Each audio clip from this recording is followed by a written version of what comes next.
This landmark speech by Peter Obi at a program some years back remains a watershed, exposing his character and highlighting his verifiable achievements as a leader. Take a listen. Don't forget to comment, like and subscribe for more. I know they say statistics don't work, but I need to use a few statistics to tell you how good and bad things are and what you can do based on what every speaker here has said.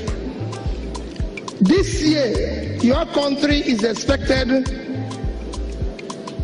to, our expected revenue for this year is 7.2 trillion from both the states and the federal government.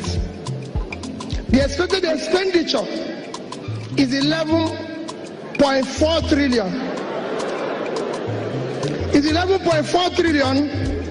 That's a deficit of about 4.2 trillion. This is the type of debts that have already been incurred a year ago by the same government. They will tell you today that Nigerian debt to GDP is under 20%, is small. That's what you hear.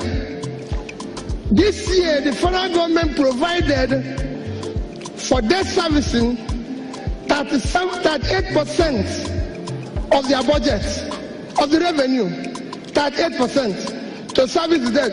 Because the revenue they are getting is not enough, half of the year they use 51% to service the debt and they are borrowing more. You will hear words like, we are going to spend our way out of recession. I'm sure you have heard it. There's nothing wrong in borrowing. Let me say it here. Just like we are talking about selling assets, there's nothing wrong in borrowing. But the question is, what are you borrowing for? In a recession, the only way to come out of recession is to do what? Spend for growth. And you can only spend for growth either from savings or from borrowing. And since we don't have savings, you've heard it, how our savings were squandered, whether it's good, excess good, anything, by the governors, everybody was right. The money is gone. But now, in order to spend, we need to borrow.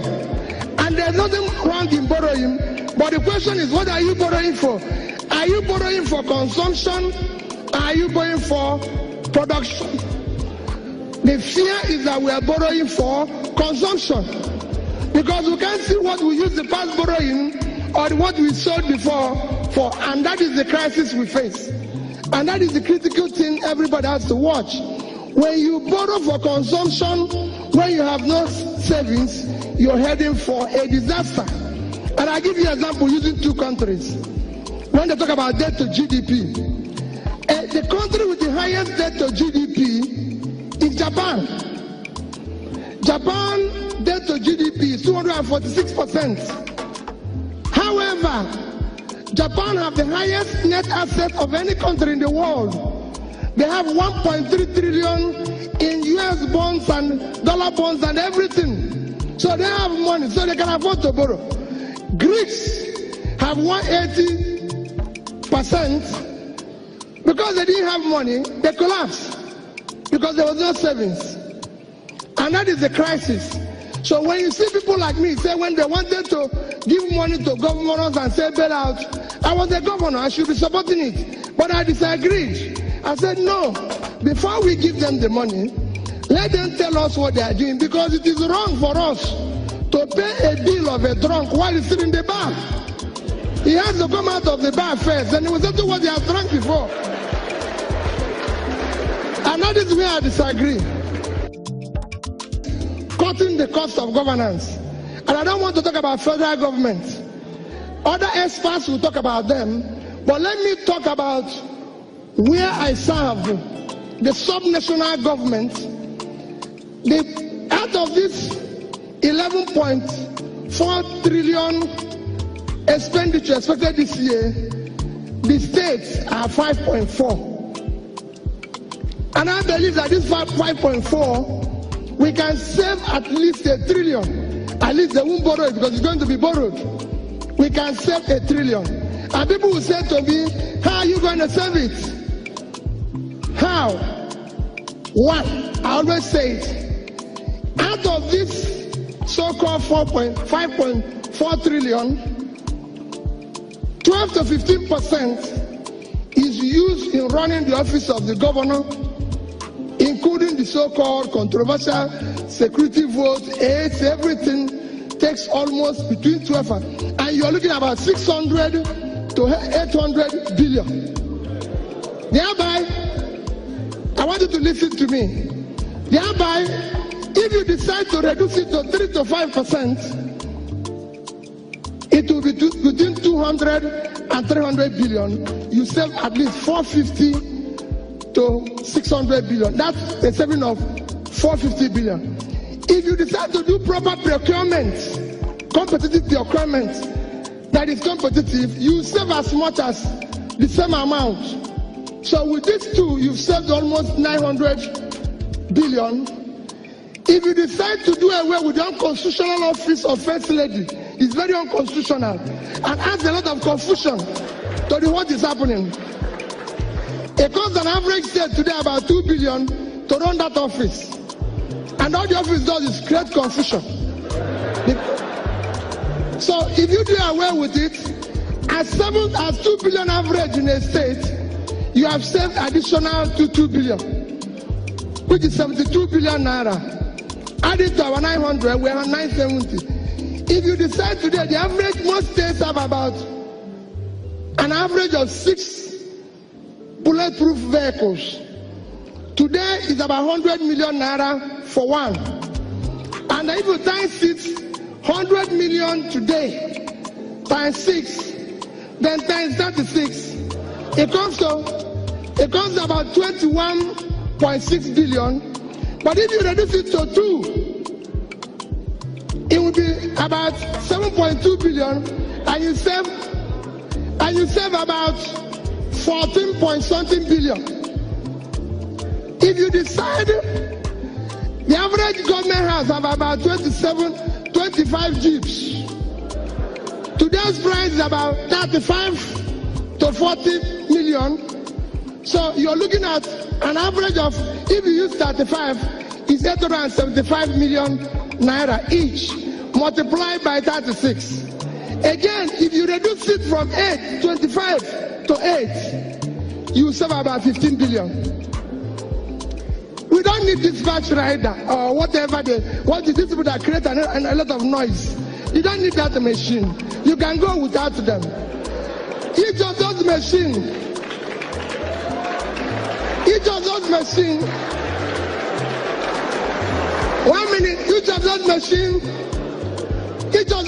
costs about 12 to 15 million naira.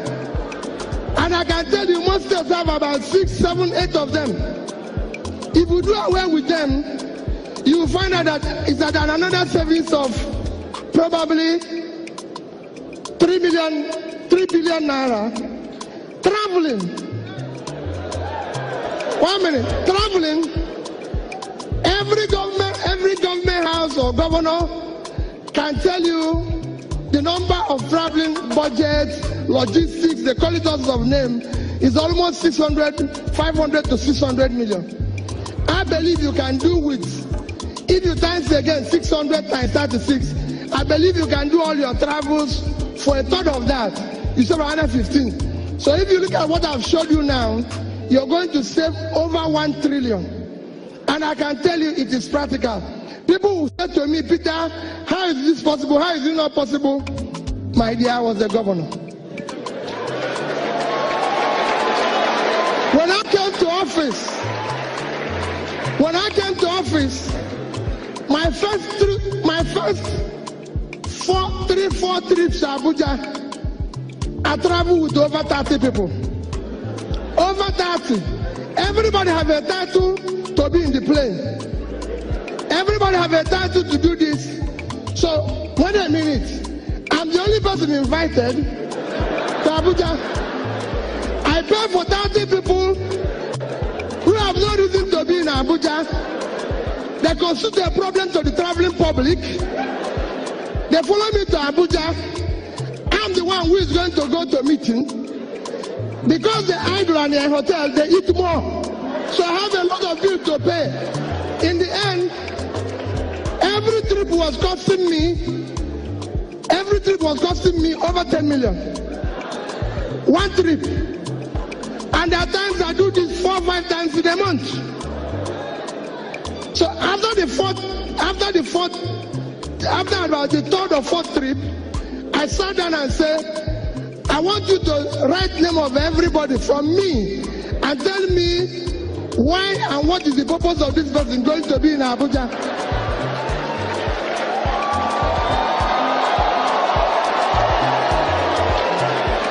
And what did they do? What happened? What did they do? When they finish, I found out the only person that needs to go to Abuja is me. So I said to them, leave it, because some of you must have heard Peter Obi travels alone. No, because the other people, I don't need them in Abuja. I give you an example.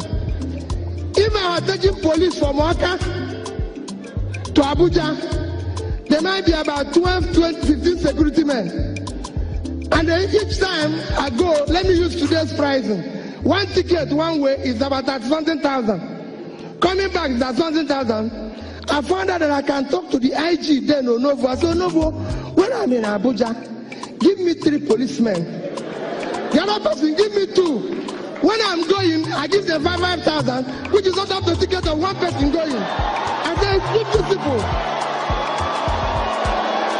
So nobody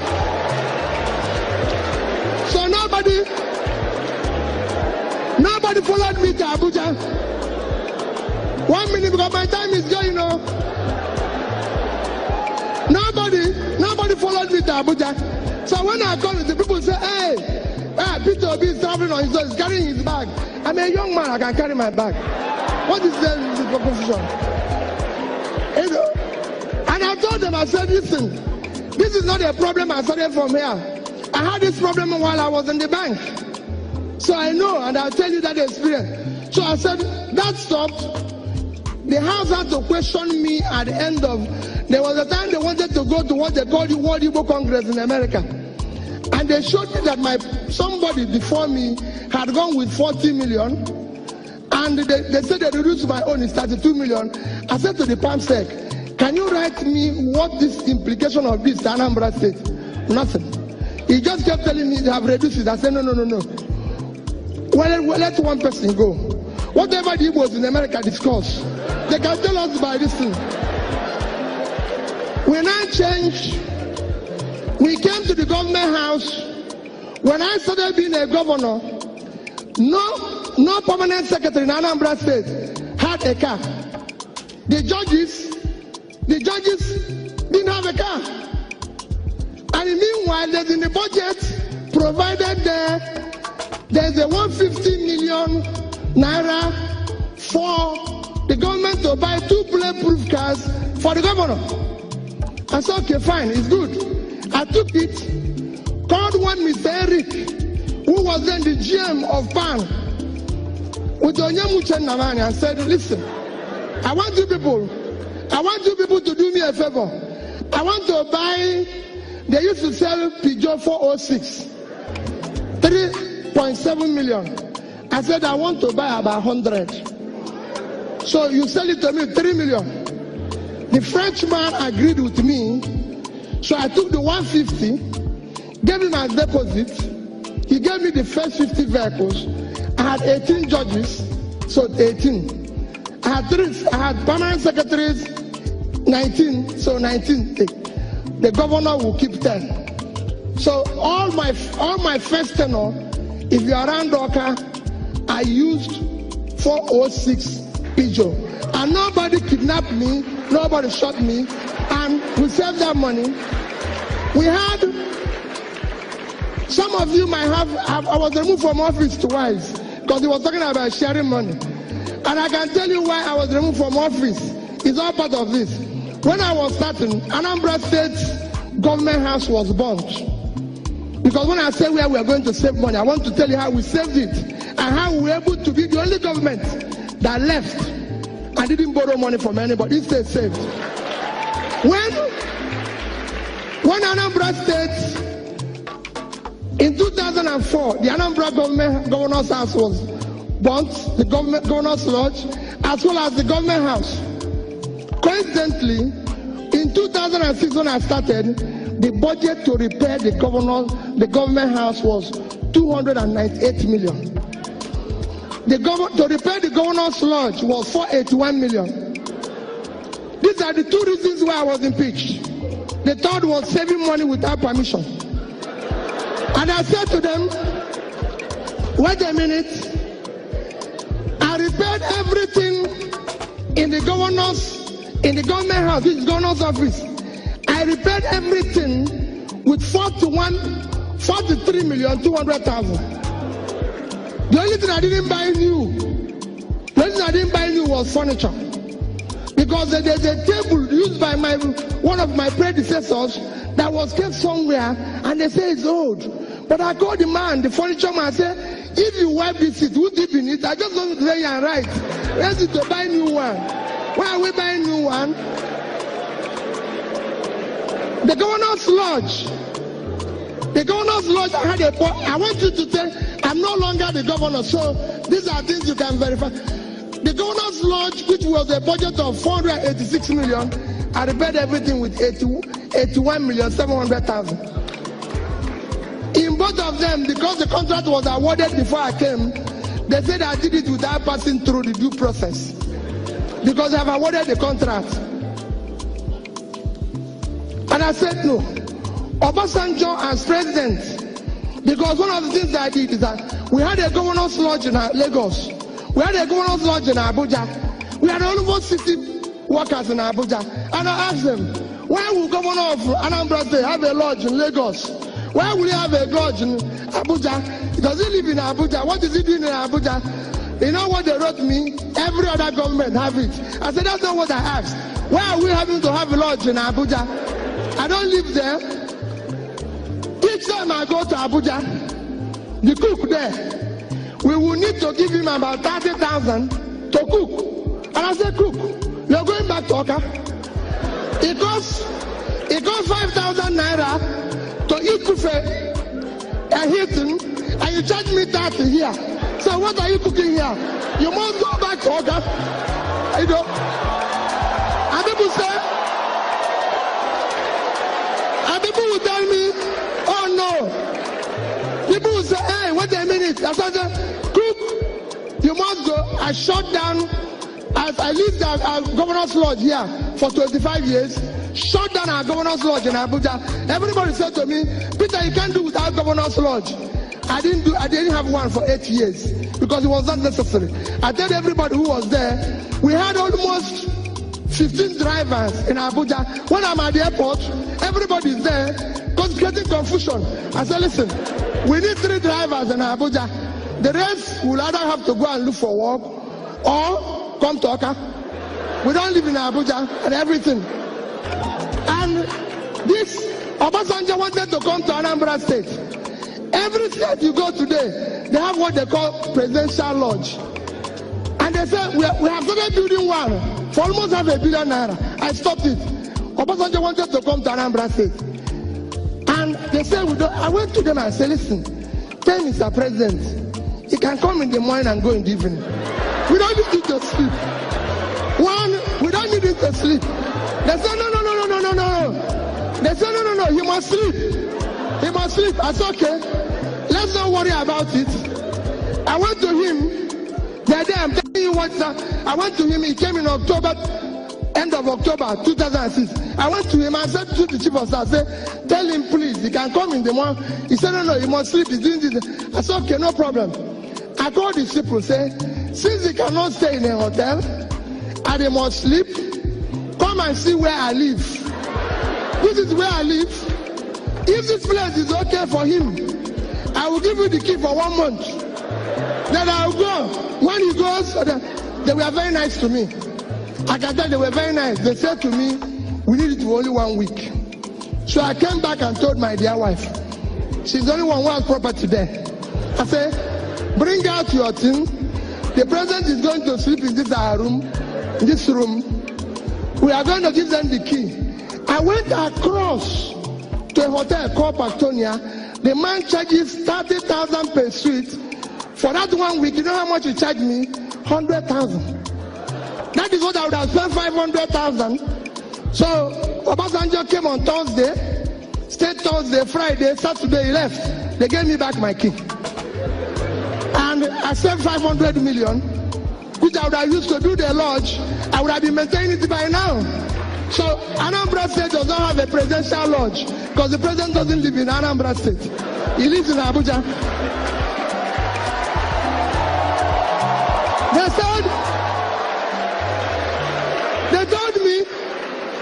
They told me that I don't have, they wanted a car. They said to me, oh, you must have a treated car, a bulletproof car that the president and his people can use. I said, I don't have. Bring your motor here. All I will tell you is that I will not, if you want that, I will enter it. But I will not, I don't have anything. They argued and argued and argued. Luckily for me, I have a neighboring state that bought that type of car. I said, okay, I'll go to this state and ask them to bring their car here. When you people go, they carry their vehicle. I don't have, and I won't buy it. What am I trying to say? You can do all this. You can save all this money. There's so much waste in our system, and we all tolerate it. People tell you today, hard people. Yes, I quarreled with people. People who said they come and do courtesy call. That was what I was telling Prof. I was quarreling with people. Somebody said he wants to do courtesy call. He wrote me a letter. As he's going, my protocol people come say, hey, God, this bishop or this chief, welcome now. I said, what? He said, we'll give him something. I said, the man just said he wants to see me. Did I ask him to go? Why are we going to give him money? Get out of this place. The man wants to see me. And he wants to see me, and that's it. So for us, what is more important for us? We have a government, we said, we have to plan to turn things around. What are we going to do? We adopted what we call the MDG goals and said we'll go on these goals and implement it. From all these monies we're going to save, whether it's this, if you talk about security vote, oh, this is the percentage, this is this. That's how we started to do statistics, to fight poverty. And what did we discuss when we did poverty mapping? That the poorest areas in Anambra State, their problem was access. And I can say to you, go to Anambra State today. We have the best road network of any state in this country. And then we look at it. We went into education. Everybody knew that education was shut down in Anambra State for 2 years. Under a particular government, we said, when I started, we were number 26 in WAEC. I said, no, we must be among the first 10. How are we going to do it? We looked at it and said, okay, the best thing is to return these schools to the church. It belongs to them. And we'll give them money directly. And everything, of course, oh, that was very difficult. Everybody wanted to collapse the whole place. I said, well, you know, my wife will always come back and say to me, Peter, hey, these things you're doing, do you know people are not happy? These people are not, why are you always making trouble? These people are not happy with you. These guys and everything. And I'll always tell them, listen, my dear wife, I have one of the most wonderful wife anybody will wish. I will always say to her, listen, Margaret, your problem is that you don't understand. My job is not to make people happy. There's people in the entertainment industry to make people happy. My job is to take the right decision. It's not my job. My job is not to make people happy. My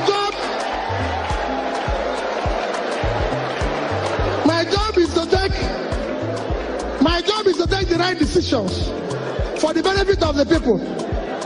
I'm telling you why I was impeached. The third reason why I was impeached is that I was saving money. I said, listen, this is the only country in the world that has a diminishing assets called oil, and and they are not saving money. Every other country has this as a law that a portion of this money must be saved. So I said in Anambra State, we must save. It is a critical thing, we must save. And I'll talk about it so when we went to education, I said, I don't want money again to be given to Ministry of Education. Money must go direct to government from our purse to the church. They went and reported to the federal government because their money was involved. Of course, federal government set up a panel which came headed by Governor of Rivers State today. I said, come. I said, money should not be given to ministry because I saw that there's so many toll gates that will stop the money from being spent. Give it to the church.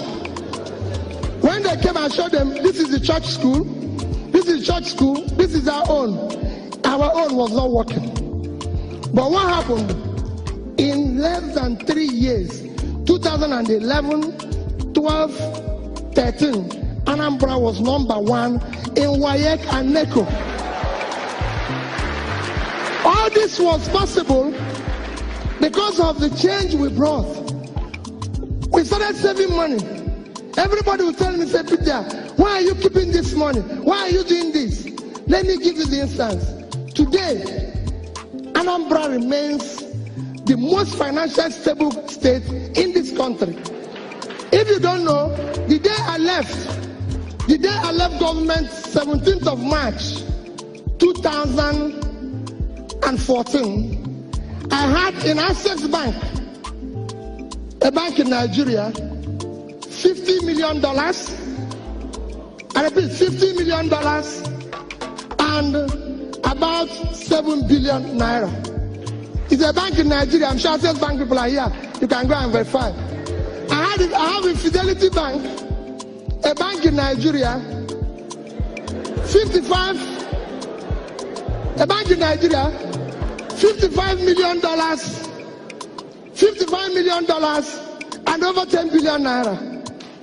I had in Diamond Bank, a bank in Nigeria, $50 million. What I had the day I left was $155.4 million.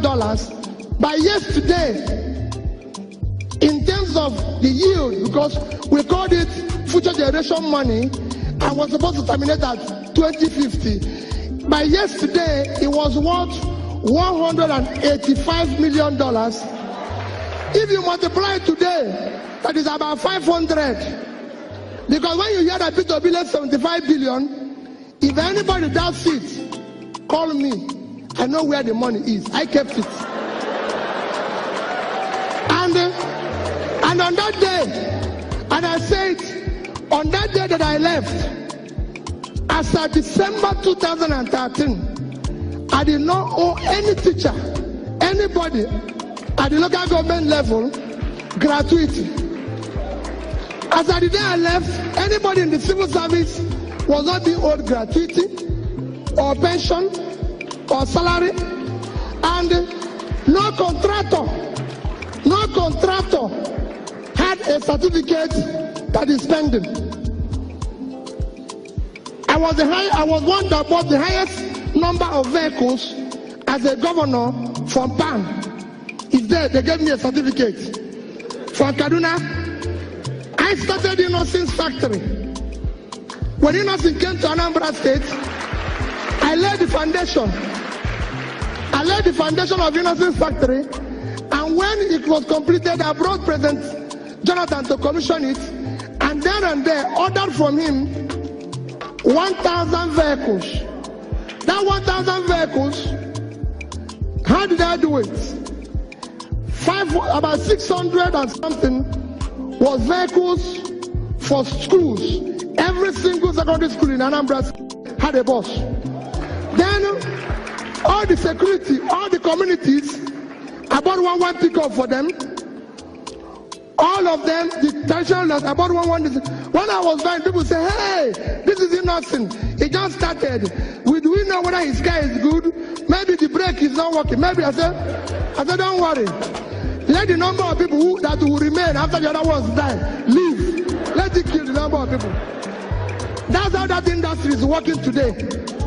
And nobody has been killed. Not one person. And that factory is functional. We went on, and if you see the cost implication, if we had bought foreign vehicles versus innocent, just like if you see the foreign implication, when people come to me and say, we are going to furnish, like when I was rebuilding the house, we're going to them, we say, hey, this furniture shop in Awolowo Road, this one, I say, listen, if we cannot find anybody to do governor's bed in Aka, then the governor will sleep on the floor. Forget it. There must be a furniture man here that will give me furniture in Aka that will sleep. That's how we brought one Mr. Daja. I used to know him as a small boy. His company has collapsed. I called him and said, listen, you still know how to do furniture? I said, yes. I said, go and do all the bed that is here. Whoever can sleep in it can go and sleep somewhere else, not there. Why am I saying all this? All these things people tell you, this country today can still function on our income and be able to save money. And that brings me to where all of you are guilty. Because yes, I would have agreed with the lady that talked about this, about you. Yes, there's the one way you, but you cannot do anything if you have the type of leadership this country has experienced in several years. We are lost a case of where lunatics took over the asylum. And we must do something about it. You know, we must do something about it. Our leaders have to do what? We need to question their commitment, and that is where you come in. This is the only country we vote people in. They don't have a car. They don't do anything. 6 months, they invite us for housewarming, to wash their car. Instead of calling police, because we know where the money came from, we are busy dancing. Everybody is guilty of it. I have been in a church where I know somebody stole money, and the bishop is saying that wherever he got it from, may he multiply. The man is a thief. The man is a thief. He's a thief, so we should arrest him. He cannot multiply because he's stealing our money. People cannot continue.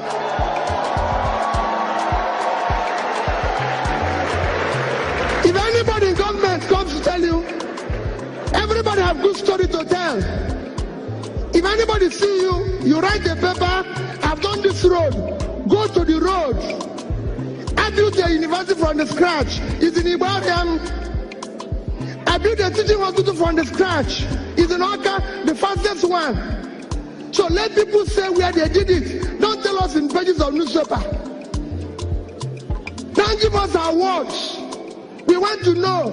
If you say we want to export rice, let's eat the rice first. Let's have it. So all this is for you to take back the government. That is where I join Olisa in asking you. You can be the change. Stop celebrating criminality. Let us say we cannot allow these people. It is your future that are toying with, including me. We've wasted your time. People are talking about Bill Gates, Steve Jobs. 1 minute. Let me tell you. 1 minute. Let me tell you. If any of them is here, let me tell you, if they were here, they will succeed. Put me anywhere. 1 minute. I went to school. I've been to the best of schools. I've been to the best of schools. I've been to Oxford. I've been to Cambridge. I've been to all of them. And I tell you what, how many have you ever seen anybody in this country who walked into the bank and was giving money based on intellectual capital? They will tell you to bring your grandmother's house, your father's old house, by the time you finish it, That's it. Bill Gates was given $1 million. Go and read the history of Microsoft by a bank for a young boy who was in a garage. Steve Jobs and his friend Wozniak was given $2 million. Who would have given them that type of money here? Nobody. Let me tell you, Steve Jobs went and brought John Scully. John Scully was the CEO of Pepsi. Steve Jobs sent him a text and continued to send him a text. Do you want to continue selling sugared water, or do you want to be part of changing the world? One day, John Scully got up and said to Pepsi, where is president and CEO? I'm leaving this company. I want to go and join these small boys in a garage. Which person would do it here? His people will say that they don't do a medicine. No. Nobody will do it. That's what we have. The government will not support you. You do anything here, the government will not patronize you. They will not patronize the white man. They will not do it. So there's so many things we take against. That is where a journalist had to say, let us take it back. Let nobody tell you there's not enough money. No. Tell me what a governor in Nigeria needs a dispatch rider for. What for? If I tell you how we stop fuel, we used to have a fuel dump when I was governor. Fuel dump. It was costing us almost 30 million a month. I said, what is this? They say, hey. I said, shut it down. I found out that my convoy in the first 2 weeks, because it was about 22 vehicles, was costing us about 300,000 to buy fuel. Of course, they know what happens to half of it. So I said, okay, you know what we are going to do? Bring down the convoy. People in Anambra here, I don't use her. I asked them, carry this in and go. Pack it. My convoy is 5 vehicles. And you cannot buy fuel unless I'm inside the car. So I will pay them. No more. I'm telling the youths that are here, it is your future that they are toying with. I have children. I have kids. I have 2 lovely children that are graduates. Somebody told me yesterday, just yesterday, he said to me, my friend Chida, we were going somewhere, and I was telling him about the text my daughter sent to me. I wish I read that type of text to you and you will understand. And somebody said to me, oh, I saw your son going to, that one was in Vietnam. He was going to run somewhere. He said he's going for interview for job. Peter, can't you give him a job? Peter, can't you do this? The boy doesn't even have, I said, none of my children have car. I was the only person who is governor and bank chairman, not to them. Nobody elected them one. They have to look for a job. They have to do what they need to do. Take back your country. This country belongs to you. It is your future that they are toying with. You must take it back from them. It is not their country. And you must take it back from them. And how will you take it back from them? How will you take it back from them? When they invite you, go to your local government and ask the local government chairman who receives 100 million naira every month. What does he do with it? He will tell you no problem, yet he's buying new Jeep. This is somebody who has never seen car in his life. He now uses Jeep. His wife has become first lady of the local government. You go everywhere, a convoy will pass you. They say it's first lady of the state. First what? This man, this woman is like they used to tell me then, hey, Peter, you're not treating your wife fairly. Peter, you're not doing this. That this is this. I said, no. There's so many costs. If I tell you little, if I have time and tell you cost of governance here, you won't be here. When I came back, when I started, we had about 10 governors guest house. I said, what is governor going to do with this? I go to work in the morning, I go back in the evening. I'll come back. My cook then will cook about food that about 50 people will eat. I said, what is it for? They were killing one cow every day. I said, what is it for? He said, oh, Your Excellency, I'm doing it in case if you come back with people. I said, have you ever seen me come back here with anybody? So why are you cooking for the people? Any day people will come here, I will let you know. Cook for only one person. One person. Me. I said, don't do it. You know, I come from Anambra State. There's too many big men. Of course. Like I told them, I said, don't allow any of them to come here. I don't have what it takes to entertain them. So what they do, they phone me, Peter, I want to see you. I come to your house in the evening. So I go to his house, because there he will bring his champagne, eat his fabulous food, and at times when I'm going, they will give me some to take back. Goodbye. But don't go to government house, because government house is not a restaurant. It's not a place to drink champagne. A bottle of champagne. A bottle of champagne today costs about 400,000, 500,000. That is salary of 20 people at 20,000. And you drink it with the public money. No, you can't do that. It should be, if you want to do that, you go to your house. So I said to them, no, this is government money. We brought down the cost of feeding governor. If I tell you where I brought it down from, to this place, I say, this will be enough. Don't worry about me. And I can go on and on. You can go and work with people. It's not anything. It's not any magic.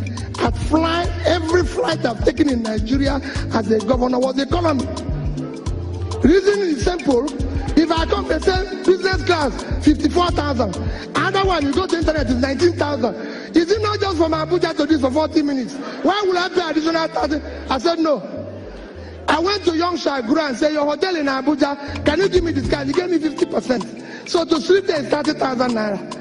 And I said, no, these things, that is what people want me to go to another bigger hotel and stay for 250,000 naira. And people say, oh, Peter, is it? I said, well, I have a problem. If I sleep there and pay somebody 250, I will be awake. I wouldn't go to sleep. Because I think they've stolen my money.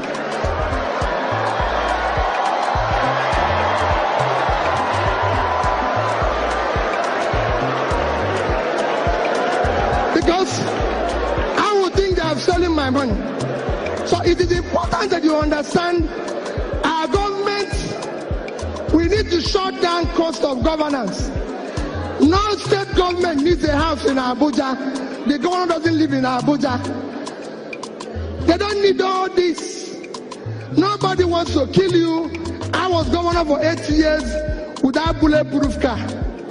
I must tell you that I bought one, but I didn't use it and nobody killed me. I was using Prado. They will say, hey, it's not balance, it's not this. Another thing they keep telling me, that government vehicles, because of the high traffic, it's every 6 months. I say, wait, if you remove this car from here, because you know what they do? They take it into auction and say, I said, no, this car is here for the term. We will use it. It's functional. What do people think you're doing to yourself? We must shut down. And people say, where did you get money? To say, where did you get money? We got those monies. We were owing gratuities and pension of people for 35 billion. We were able to pay it. Because we have to shut down everything. I said, this cannot happen. Nobody will ever tell you that he came to a party while I was governor for 8 years.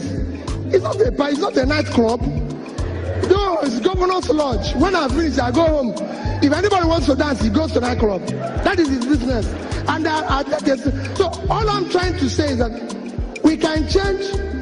No visitor we put in a hotel if you have any value to offer.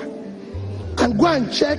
We are number 1 in implementation of MDG. We got an award for it. I spoke at the UN. Go to European Union. We are number 1 in European Union while I was there. Why am I saying this? We were able to meet up every obligation. So my dear people, yes, it's good to stay here and feel bad and do everything. But let me beg you, you have no other country except this one. And only you can build this. If anybody is telling you, those people out there, they don't know you. They don't care about you. If they care, they will do things differently. You will see it in their behavior. You see it in the way they do things, the way they feel, the way they move, and everything. In that, because they are doing that, what I beg you is that you must, like Olisa pleaded, get up and decide to join politics. Get up and decide to be part of it. The man who is leading the revolution in Hong Kong is 17 years old. He's 17 years old. My dear people, the society we help them to abuse today will take its revenge on all of us tomorrow.